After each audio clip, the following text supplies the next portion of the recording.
हरे कृष्णा। श्रीमद् भागवतम का प्रवचन में आप लोग को सबको स्वागत है। हरे कृष्णा। ओम ज्ञानतिमिरान्धस्य ज्ञानाञ्जनशलाकया चक्षुरुन्मिलितं येन तस्मै श्रीगुरवे नमः। नमः ओं विष्णुपदाय कृष्णपृष्ठाय भूतले श्रीमते भक्तिवेदान्तस्वामिनिति नामिने। नमस्ते सारस्वते देवे गौरवाणी प्रचारिणे निर्विशेष शून्यवादी पाश्चात्य देशतारिणे। जय श्री कृष्ण चैतन्य प्रभु नित्यानंद श्री अद्वैत गदाधर शिवासदि गौर भक्त वृंद। हरे कृष्णा कृष्णा कृष्णा हरे हरे, हरे राम राम राम हरे हरे।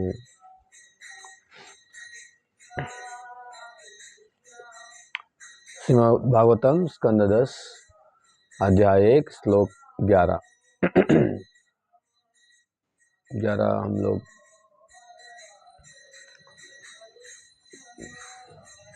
श्रवण किए थे। आज है 18।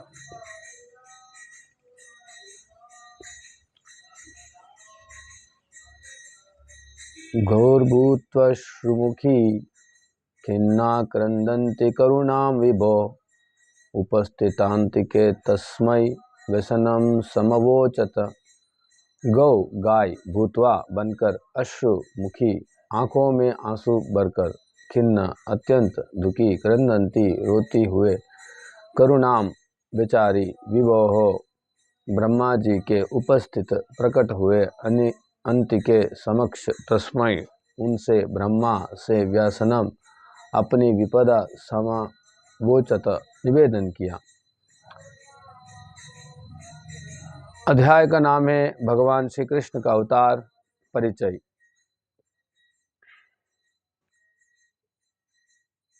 माता पृथ्वी ने गाय का रूप धारण किया। वह अत्यंत दुखी यारी अपनी आंखों में आंसू भरकर ब्रह्मा जी के समक्ष प्रकट हुए और उसने उनसे अपनी विपदा का सुनाई।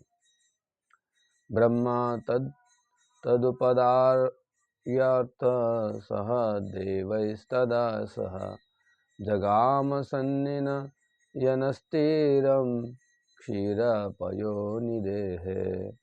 ब्रह्मा जी तत्उपधार्य हर बात को ठीक से समझकर अथ तत्पश्चात सह साथ देवताओं के तथा यह माता पृथ्वी के साथ जगाम निकट गए।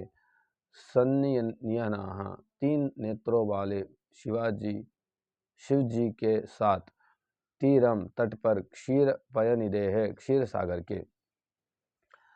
माता पृथ्वी की विपदा सुनकर ब्रह्मा जी, माता पृथ्वी तथा शिव जी एवं अन्य समस्त देवताओं के साथ क्षीर सागर के तट पर जा पहुँचे। तात्पर्य श्रील प्रभुपाद की द्वारा। श्रील प्रभुपाद की जय। जब ब्रह्मा जी पृथ्वी के संकटमय स्थिति को समझ गई तो सबसे पहले वे इस ब्रह्मांड के विविध कार्यों का भार संभालने वाले इंद्र तथा संहार के लिए उत्तरदायी शिव जी के पास गए। सृजन और संहार कार्य पूर्ण पुरुषोत्तम भगवान के आदेशानुसार निरंतर चलता रहता है। जैसे कि श्रीमद् भगवद गीता में कहा गया कि परित्राणाय साधूनाम विनाशाय च दुष्कृताम। जो लोग ईश्वर के नियमों का पालन करने वाले हैं उनकी रक्षा विभिन्न सेवकों तथा देवताओं द्वारा की जाती है, किंतु जो अवांछित है शिव जी उनकी संहार कर देते हैं। सर्वप्रथम ब्रह्मा जी शिव जी समेत सारे देवताओं से मिले, तब माता पृथ्वी को साथ लेकर वे दूध की सागर के किनारे गए, जहाँ भगवान श्री विष्णु श्वेत द्वीप में शयन करते हैं। तत्र गत्वा जगन्नाथं देवदेवं वृषाकपिं पुरुषं पुरुषसूक्तेन उपतस्थे समाहिता। तत्र कहा क्षीर सागर के तट पर गत्वा जाकर जगन्नाथम समग्र ब्रह्मांड के स्वामी को, देवदेवम सारे देवताओं के भी परम ईश्वर को, वृषाकपिम परम पुरुष श्री विष्णु को, जो हर एक का पालन करने वाले तथा सबके कष्टों के दूर करने वाले हैं, पुरुषम परम पुरुष को पुरुष सूक्त नामक वैदिक मंत्र से उपतस्थे पूजा की समाहिता पूर्ण मनोयोग से। क्षीर सागर के तट पर पहुंचकर सारे देवताओं ने समस्त ब्रह्मांड के स्वामी, समस्त देवताओं के परम ईश तथा हर एक का पालन करने वाले और उनके दुखों को दूर करने वाले भगवान श्री विष्णु की पूजा की। उन्होंने बड़े ही मनयोग से पुरुषोक्त नामक वैदिक मंत्रों के पाठ द्वारा क्षीर सागर में शयन करने वाले भगवान श्री विष्णु की पूजा की।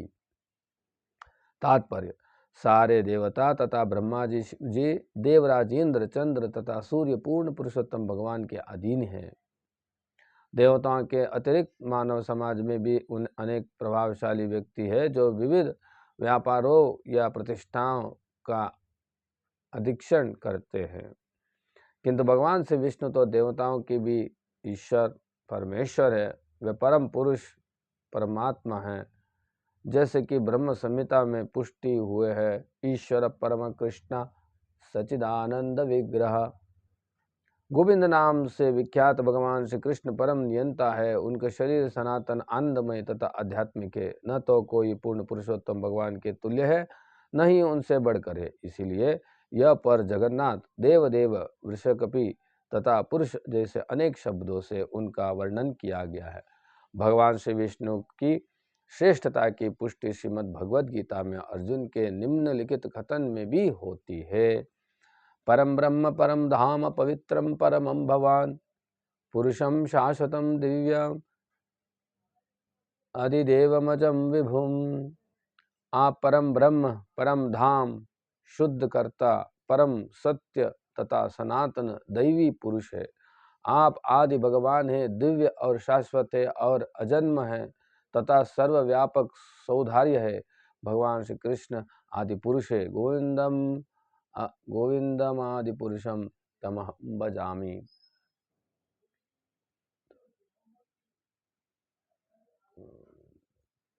विष्णु भगवान श्री कृष्ण के स्वांश है और सारे विष्णु तत्व परमेश्वर तथा देवदेव है। गिरं समाधौ गगने समीरितां निशम्य वेदास्त्रिदाशानुवाचः। गां पुरुषीं मे शृणुतामरः पुनः निर्धीयतामशु तथैव माचिरं। निरम शब्दों की ध्वनि, समाधौ समाधि में, गगने आकाश में, समीरिताम ध्वनित, निशम्य सुनकर, वेदाः ब्रह्मा जी ने, त्रिदशान देवताओं को, उवाचा कहा, हा ओहा, गाम आदेश, पौरुषिम परम पुरुष से प्राप्त में, मुझको, शृणुत सुनिए, अमरा हे देवताओं, पुनः फिर विधीयताम संपन्न करो, अशु तुरंत, तथा एवं असी तरह, माँ मत चिरम विलंब। ब्रह्मा जी जब समाधि में थे, उन्होंने भगवान श्री विष्णु के शब्दों को आकाश में ध्वनित होते सुना। तब उन्होंने देवताओं से कहा, अरे देवताओं, मुझसे परम पुरुष क्षीर दकशाई भगवान श्री विष्णु का आदेश सुनो और बिना देर लगाए उसे ध्यान पूर्वक संपन्न करो। तात्पर्य: ऐसा प्रतीत होता है कि पूर्ण पुरुषोत्तम भगवान के शब्दों को सक्षम व्यक्ति समाधि में सुन सकते हैं। आधुनिक विज्ञान ने हमें टेलीफोन दिया है, जिसके सहाय से हम सुदूर स्थान के ध्वनियों सुन सकते हैं। इसी तरह यद्यपि अन्य लोग भगवान श्री विष्णु के शब्दों को नहीं सुन सकते, किंतु ब्रह्मा जी अपने अंतर में श्री भगवान के शब्दों को सुन सकते हैं। इसकी पुष्टि श्रीमद् भागवतम प्रथम स्कंद प्रथम अध्याय प्रथम श्लोक में किया है। प्रथम श्लोक के प्रारंभ में ही तेन ब्रह्मादय आदि कवये के द्वारा हुआ है। आदि कवि ब्रह्मा जी है। ब्रह्मा जी ने सृष्टि के प्रारंभ में अपने हृदय के माध्यम से भगवान श्री विष्णु से वैदिक ज्ञान का उपदेश प्राप्त किया। यह उसी सिद्धांत की पुष्टि हुए है। ब्रह्मा जी ने समाधिस्थ अवस्था में क्षीरोदकशाही भगवान श्री विष्णु के शब्द सुने और उन्होंने श्री भगवान के संदेश को देवताओं तक पहुंचाया। इसी तरह ब्रह्मा ने सृष्टि के प्रारंभ में अपने हृदय के भीतर पूर्ण पुरुषोत्तम भगवान से वैदिक ज्ञान प्राप्त किया। दोनों ही अवसरों पर ब्रह्मा जी तक संदेश ले जाने में एक ही विधि प्रयुक्त हुए। दूसरे शब्दों में, यद्यपि भगवान श्री विष्णु ब्रह्मा जी को भी नहीं दिख रहे थे, किंतु ब्रह्मा जी अपने हृदय के माध्यम से भगवान श्री विष्णु के शब्द सुन सके। पूर्ण पुरुषोत्तम भगवान ब्रह्मा जी तक को नहीं दिखते, फिर भी वे इस पृथ्वी पर अवतरित होते हैं और सामान्य जनता को दृष्टिगोचर होते हैं। यह उनकी अहित की कृपावशा ही होता है। किंतु मूर्ख तथा अभक्त यही सोचते हैं कि भगवान श्री कृष्ण एक सामान्य ऐतिहासिक व्यक्ति है। क्योंकि वैसे भगवान को अपने ही जैसा सामान्य व्यक्ति सोचते हैं, इसलिए उन्हें मूढ़ कहा गया है। अवजानन्ति मां मूढ़। ऐसे असुरगण जो श्रीमद् भगवद गीता के उपदेशों को नहीं समझ पाते और जो इसलिए उन उपदेशों की गलत व्याख्या करते हैं, वे श्री भगवान की अहित की कृपा की अपेक्षा करते हैं।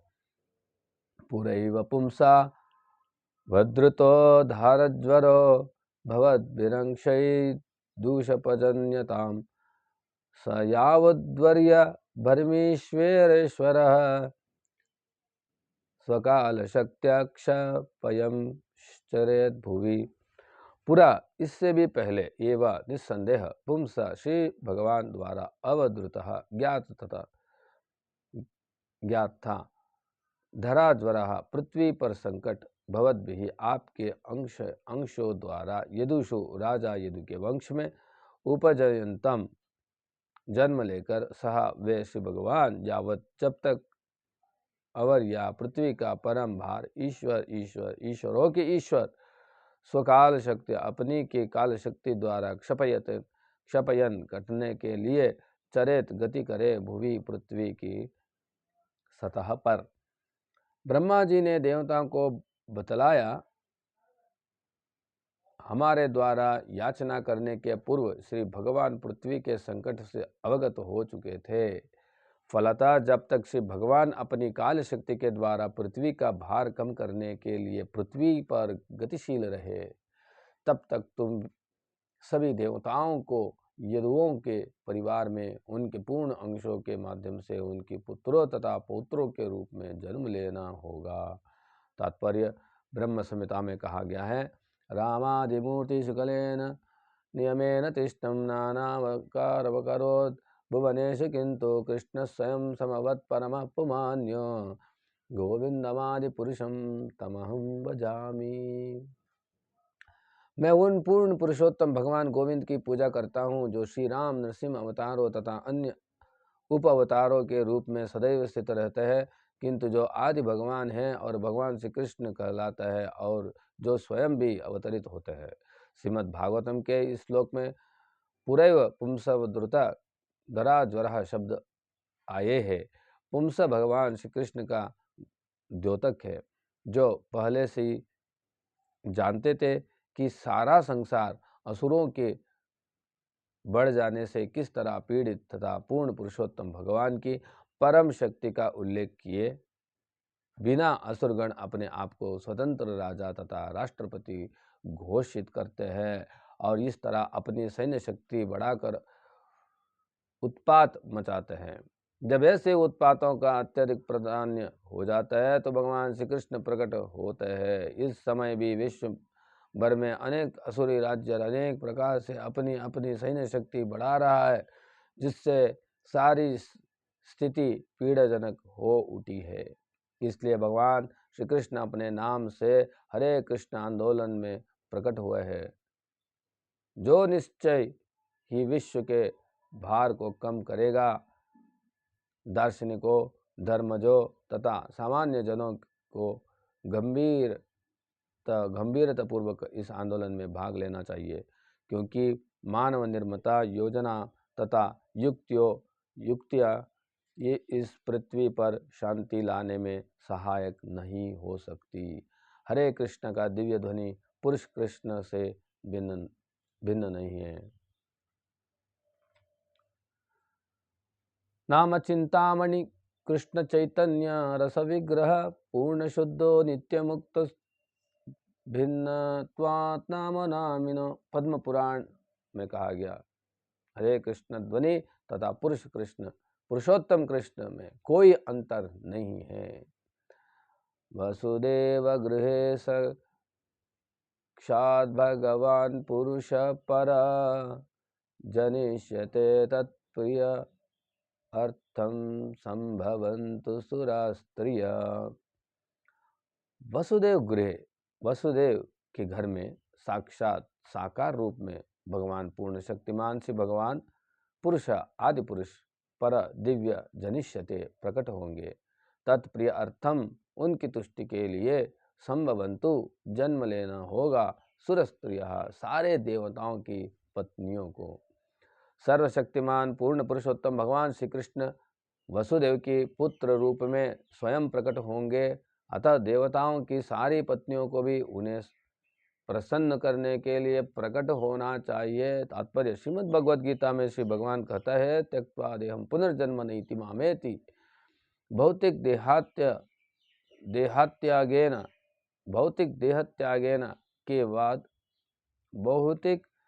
त्यागने के बाद भगवत भक्त श्री भगवान के पास वापस लौट जाता है। इसका अर्थ यह होता है कि भक्त को पहले उस ब्रह्मांड विशेष में भेज जाता है जहाँ श्री भगवान उस समय अपनी लीलाओं करते होते हैं। ब्रह्मांड असंख्य है और हर क्षण श्री भगवान इनमें से किसी एक में प्रकट होते रहता है। इसीलिए उनकी लीलाओं नित्य लीला अर्थात सनातन लीला कहलाती है। शिशु के रूप में देवकी के घर से भगवान का प्रकट निरंतर एक के बाद दूसरे ब्रह्मांड में होते रहते हैं। इसलिए भक्त को सर्वप्रथम वह भेज जाता है जहाँ उस समय श्री भगवान की अपनी लीलाओं चल रही होती है। जैसे कि श्रीमद् भगवद गीता में कहा गया कि यदि भक्त की भक्ति पूरी नहीं भी हो पाती तो भी वह स्वर्ग का आनंद भोगता है जहाँ अत्यंत पवित्र लोग निवास करते हैं, और तब वह किसी शुचि या श्रीमान अर्थात पवित्र ब्राह्मण या धनी वैश्य के घर में जन्म लेता है। शुचीनाम श्रीमताम गे योग भ्रष्टो भी जायते। इस तरह शुद्ध भक्त यदि भक्ति को पूरा करने से असमर्थ रहता है तो भी वह स्वर्ग में भेज दिया जाता है जहाँ पुण्यात्मा रहता है। वह यदि उसकी भक्ति पूरी हो जाती है तो वह से ऐसा भक्त ऐसे स्थान को भेज दिया जाता है जहाँ से भगवान की लीलाओं चल रही होती है। यह पर संभवन्तु सुरस्त्रियः कहा गया है। सुरस्त्री अर्थात स्वर्ग की स्त्रियों को वृंदावन में यदुवंशियों के यहाँ जन्म लेकर भगवान श्री कृष्ण की लीलाओं को समृद्ध बनाने का आदेश दिया गया है। ये सुर स्त्रियों भगवान श्री कृष्ण के साथ रहने का अधिक प्रशिक्षण पाने के बाद मूल गोलोक वृंदावन भेज दी जाएंगी। इस जगत में भगवान श्री कृष्ण की लीलाओं के समय सुर स्त्रियों को विभिन्न परिवारों में विभिन्न प्रकारों में भगवान श्री कृष्ण को आनंद प्रदान करने के लिए प्रकट होना था, जिससे नित्य गोलोक वृंदावन भेजे जाने का पूर्व वे पूरी तरह प्रशिक्षित हो जाए। वे द्वारकापुरी, मथुरापुरी या वृंदावन में भगवान श्री कृष्ण की संगति से निश्चय ही भगवत धाम वापस जाएंगे। सुर स्त्रियों में वो अनेक भक्तिन हैं। भगवान श्री कृष्ण के उपेंद्र अवतार की माता ऐसे ही अनुरक्त स्त्रियों को इस प्रसंग में बुलाया गया था। वासुदेव कला अनंत सहस्रवदन स्वराट अग्रतो भविता देवो हरे प्रिय चिकीर्षया। वासुदेव कला अनंत भगवान श्री कृष्ण के पूर्ण विस्तार जो अनंत देव या संकर्षण अनंत के नाम से प्रसिद्ध है। श्री भगवान के सर्वव्यापक अवतार सहस्रवदन हजार फणों वाले स्वराट पूर्णतया स्वतंत्र अग्रता इसके पूर्व भविता प्रकट होंगे। देवः श्री भगवान हरे भगवान श्री कृष्ण का प्रिय चिकीर्षया आनंद के लिए कार्य करने की इच्छा से भगवान श्री कृष्ण का सबसे अग्रणी स्वरूप संकर्षण है जो अनंत कहलाता है। वह इस भौतिक जगत में सारे अवतारों के उद्गम है। भगवान श्री कृष्ण के प्रकट के पूर्व ये आदि संकर्षण भगवान श्री श्री कृष्ण के उनकी दिव्य लीलाओं में प्रसन्न करने के लिए श्री बलदेव के रूप में प्रकट होंगे। तात्पर्य, श्री बलदेव साक्षात पूर्ण पुरुषोत्तम भगवान है। वे श्रेष्ठता में परमेश्वर के ही समान है। फिर भी जहाँ कहीं भगवान श्री कृष्ण प्रकट होते हैं, श्री बलदेव उनके भाई के रूप में, कभी बड़े भाई के रूप में तो कभी छोटे भाई के रूप में प्रकट होते हैं। जब भगवान श्री कृष्ण अवतीर्ण होते हैं तो उनके सारे पूर्ण विस्तार तथा अन्य अवतार भी उन्हीं के साथ प्रकट होते हैं। श्री चैतन्य चरितामृत में इसकी विस्तृत रूप में व्याख्या की गया है। इस बार श्री बलदेव भगवान श्री कृष्ण से पहले उनके बड़े भाई के रूप में प्रकट होंगे। विष्णुर्माया भगवती यया समोहित जगत आदिष्ट प्रभुणांशेन कार्यार्थ संभविष्यति। विष्णु माया, भगवान श्री विष्णु की शक्ति, भगवती श्री भगवान के ही समक्ष, अतएव भगवती नाम से जानी जाने वाली, यया जिससे, समोहितम मोहित जगत सारे जगत भौतिक तथा आध्यात्मिक दोनों, अधिष्ठा आदेश पाकर प्रभुना स्वामी के द्वारा अंशेना अपने विभिन्न शक्तिशाली कारकों के साथ कार्य अर्थ काम पूरा करने के लिए संभविष्यति जन्म लेगी। विष्णु माया कहलाने वाले श्री भगवान की शक्ति जो श्री भगवान के ही समान है, भगवान श्री कृष्ण के साथ साथ ही प्रकट होगी। यह शक्ति विभिन्न पदों पर कार्य करती हुए भौतिक तथा आध्यात्मिक सभी जगतों को मोहने वाली है। वह अपने स्वामी के आग्रह पर श्री भगवान की कार्य संपन्न करने के लिए अपनी विविध शक्तियों सहित प्रकट होगी। विष्णु माया यह श्री भगवान का शक्ति है। परस्य शक्तिर विविधैव श्रूयते, श्वेताशत्र उपनिषद। वेदों में कहा गया है कि पूर्ण पुरुषोत्तम भगवान की शक्तियों विविध नामों से पुकारी जाती है, यथा योगमाय तथा महामाय, किंतु अंततो गत्वा श्री भगवान की शक्ति एक है। ठीक उसी तरह जिस तरह के विद्युत शक्ति एक है, यद्यपि वह ठंडा करने तथा गर्म करने दोनों का ही कार्य करती है। श्री भगवान की शक्ति आध्यात्मिक तथा भौतिक दोनों जगतों में कार्य करती है। आध्यात्मिक जगत में यह योगमाय का रूप में कार्य करती है, तो भौतिक जगत में वही महामाय के रूप में कार्य करती है। उसी तरह जिस तरह विद्युत शक्ति हीटर तथा कूलर दोनों में काम करती है, भौतिक जगत में यह शक्ति महामाया के रूप में कार्य करती हुए बद्ध जीवों को भक्ति से अधिकाधिक वंचित कराने वाली है। कहा गया है, यया सम्मोहित जीव आत्मना त्रिगुणात्मकम। भौतिक जगत में बद्ध जीव अपने आप को तीन गुणों त्रिगुण की उपज मानता है। यही देहात्म बुद्धि है। हर व्यक्ति भौतिक शक्ति के तीन गुणों से अपने आप को संबंधित करने के ही कारण स्वयं को अपना शरीर मानता है। कोई अपने आप को ब्राह्मण तो कोई क्षत्रिय मानता है और कोई वैश्य या शूद्र। वास्तव में न तो कोई ब्राह्मण है, न क्षत्रिय, न वैश्य और न शूद्र। वह तो श्री भगवान का अंश है, ममैवांशा। किंतु भौतिक शक्ति महामाया से प्रचन्न होने के कारण वह भिन्न भिन्न ढंगों से अपनी पहचान करती है। किंतु जब बद्ध जीवी मुक्त हो जाता है तो वह अपने आप को भगवान श्री कृष्ण का नित्य दास मानता है। जीवेर स्वरूप कृष्णर नित्य दास।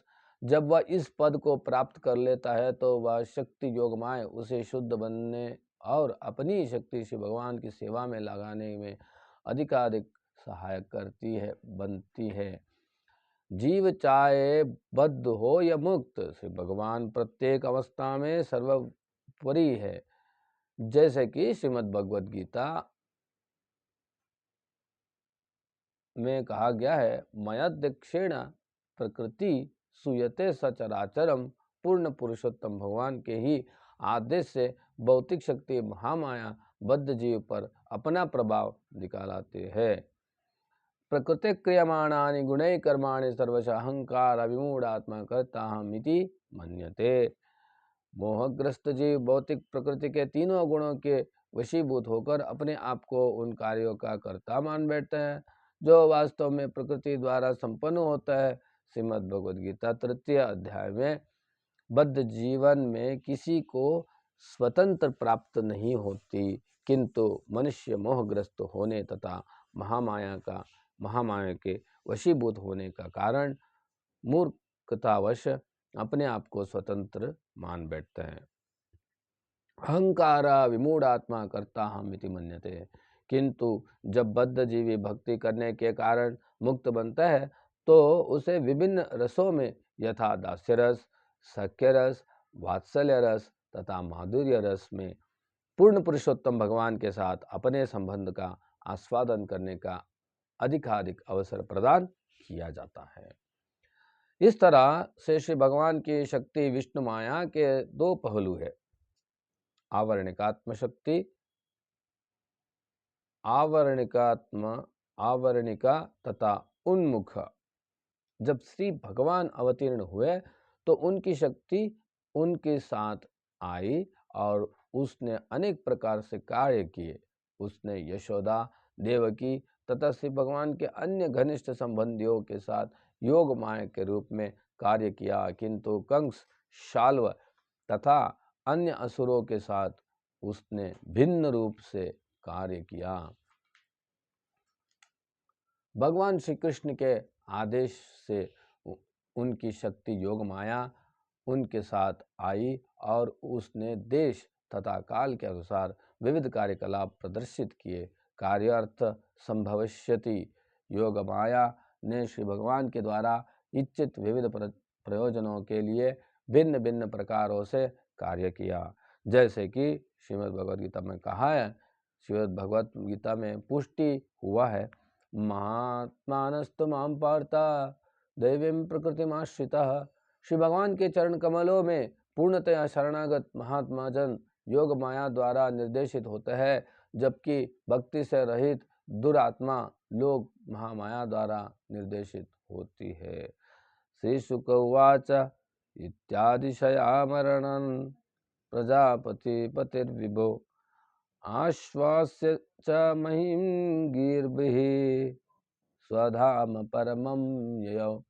श्री शुक उवाच, श्रील शुकदेव गोस्वामी ने कहा, इति इस प्रकार आदिश सूचना देकर अमर गणन देवताओं को प्रजापतियों के स्वामी ब्रह्मा जी विभु सर्वशक्तिमान आश्वासन देकर च भी महिम माता पृथ्वी को गिर भी मधुर शब्दों से स्वधाम अपने लोक ब्रह्मलोक परमम सर्वश्रेष्ठ ब्रह्मांड के भीतर ययो लौट गए। श्रील सुखदेव गोस्वामी ने आगे कहा, इस तरह देवताओं को सलाह देकर तथा माता पृथ्वी को आश्वस्त करते हुए अत्यंत शक्तिशाली ब्रह्मा जी, जो समस्त प्रजापतियों के स्वामी होने से पति कहलाता है, अपने लोक ब्रह्मलोक को लौट गए।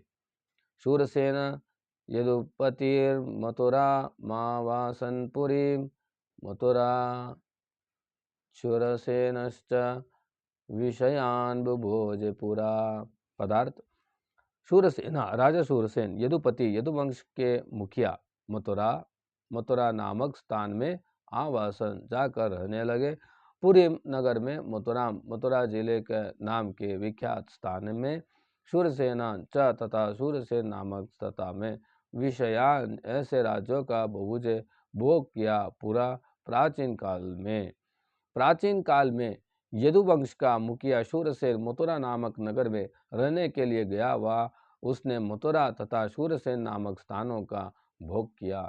राजधानी तथा साभूत सर्वयादव भुभुजाम मथुरा भगवान यत्र नित्यम सन्निहितो हरि। राजधानी तथा उस समय से वह मथुरा नामक नगर तथा देश आभूत बन गया। सर्व यादव भुभुजम यदुवंशों में होने वाले सारे राजों की मथुरा नामक स्थान भगवान यत्र वह नित्यम शाश्वत रूप से सन्निहितः घनिष्ठता पूर्वक संबंधिता नित्यवास करते हुए हरि ही श्री भगवान। उस समय से मथुरा नगर सारे यदुवंशी राजाओं की राजधानी बनी रही। मथुरा नगर तथा मथुरा जनपद भगवान श्री कृष्ण से घनिष्ठता पूर्वक जुड़े हैं, क्योंकि वह भगवान श्री कृष्ण का नित्यवास है। तात्पर्य: ऐसा ज्ञात होता है कि मथुरा नगर भगवान श्री कृष्ण का सनातन धाम है। यह कोई सामान्य भौतिक नगर नहीं है, क्योंकि यह सदा से पूर्ण पुरुषोत्तम भगवान से जुड़ी हुई है। वृंदावन मथुरा की सीमा के अंतर्गत है और आज भी विद्यमान है। क्योंकि मथुरा तथा वृंदावन का भगवान श्री कृष्ण से शाश्वत संबंध है, इसलिए कहा जाता है कि भगवान श्री कृष्ण वृंदावन को कभी नहीं छोड़ते। वृंदावनम परित्यज्य पदमेकम न गच्छति। संप्रति मथुरा जिले के अंतर्गत वृंदावन दिव्य स्थान के रूप में अपनी स्थिति बनाए रखते हैं और जो भी वह जाता है शुद्ध बन जाता है। नवद्वीप धाम भी ब्रजभूमि से घनिष्ठता पूर्वक संबंधित है। इसलिए श्रीला नरोत्तम दास ठाकुर कहता है, श्री गौर मंडल भूमि जेबे जाने चिंतामणि, तार होए ब्रज भुविवास। ब्रजभूमि मथुरा वृंदावन का द्योतक है और गौर मंडल भूमि के अंतर्गत नवद्वीप आता है। ये दोनों स्थान अभिन्न है। इसलिए नवद्वीप धाम का कोई भी निवासी जो भगवान श्री कृष्ण तथा श्री चैतन्य महाप्रभु को एक रूप में जानता है, वह ब्रजभूमि मथुरा वृंदावन में वास करते हैं। महाप्रभु ने बद्ध जीवों को मथुरा वृंदावन तथा नवद्वीप में वास करना और पूर्ण पुरुषोत्तम भगवान से प्रत्यक्ष संबंध स्थापित करना आसान बना दिया है। इन स्थानों में रहने से ही मनुष्य श्री भगवान के संपर्क में आ सकते हैं। ऐसे अनेक भक्त हैं जो कभी भी वृंदावन तथा मथुरा छोड़कर अन्यत्र न जाने का व्रत लेते हैं। यह उच्च बात है, किंतु यदि कोई व्यक्ति श्री भगवान की सेवा करने के लिए वृंदावन मथुरा या नवद्वीप धाम को छोड़ता है तो उसका संबंध पूर्ण पुरुषोत्तम भगवान से टूटता नहीं। जो भी हो, हमें मथुरा वृंदावन तथा नवद्वीप धाम के दिव्य महत्व को समझना चाहिए। जो व्यक्ति इन स्थानों में रहकर भक्ति करता है वह देहात त्यागेन के बाद निश्चित रूप से भगवत धाम वापस जाता है। इस प्रकार मथुरा भगवान यत्र नित्यम सन्निहितो हरिः ये वचन विशेष महत्व रखते हैं। भक्त को चाहिए कि इस उपदेश का पूरा लाभ उठाए। जब भी पूर्ण पुरुषोत्तम भगवान अवतीर्ण होता है तो वह मथुरा में ही अवतीर्ण होता है, क्योंकि इस स्थान से उनका घनिष्ठ संबंध है। इसलिए मथुरा तथा वृंदावन इस पृथ्वी में स्थित होते हुए भी शिव भगवान की दिव्य धाम है। हरे कृष्णा।